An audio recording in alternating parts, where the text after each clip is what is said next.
asin ko. Pero hindi ko na yung asin tumahuli. Sakit na sana nga natin.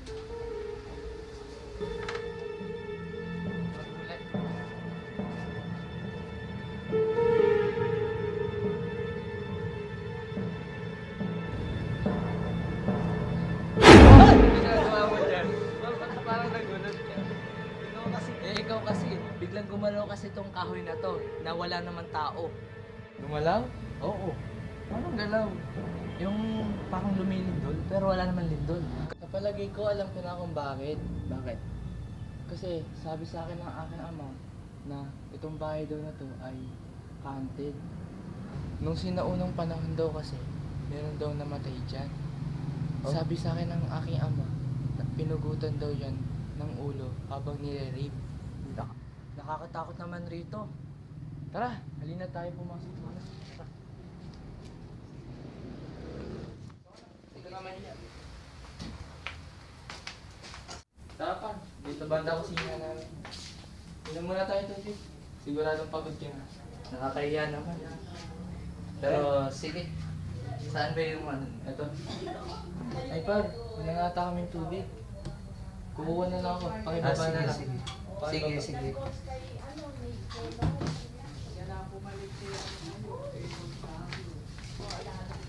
Maraming nagre-reklamo kasi kay Coach. Bubukas na lang, par. Sige, bubuksan ko na para sa'yo. Kaibigan naman kita eh. Oo nga Salamat pala. ka talaga sa tubig. Kumusta nga pala kayo ng Jong? Hindi kami okay. Samantalang lagi kaming gabi-gabi nag-aaway. Alam mo par, parte yan ng buhay natin. Kaya tanggapin mo na lang. Tap, siguro magka-jowa no par? Oo naman, kaso nga lang gabi-gabi nag-aaway.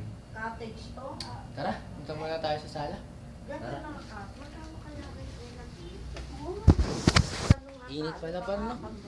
Mura lang mag-ano-ano. Oo. Hindi. Dito ka po.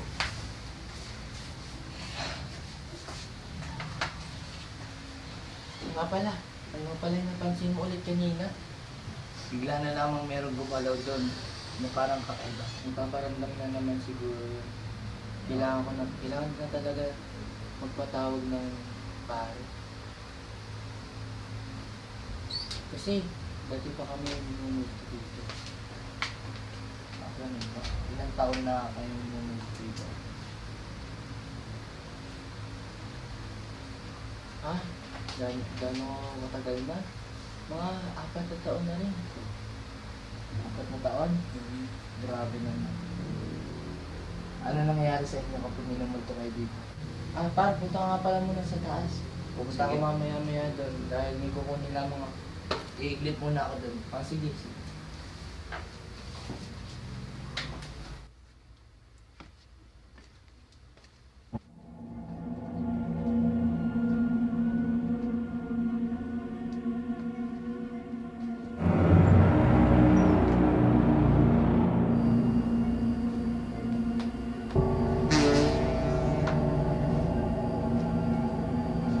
Paiglit na nga muna dito.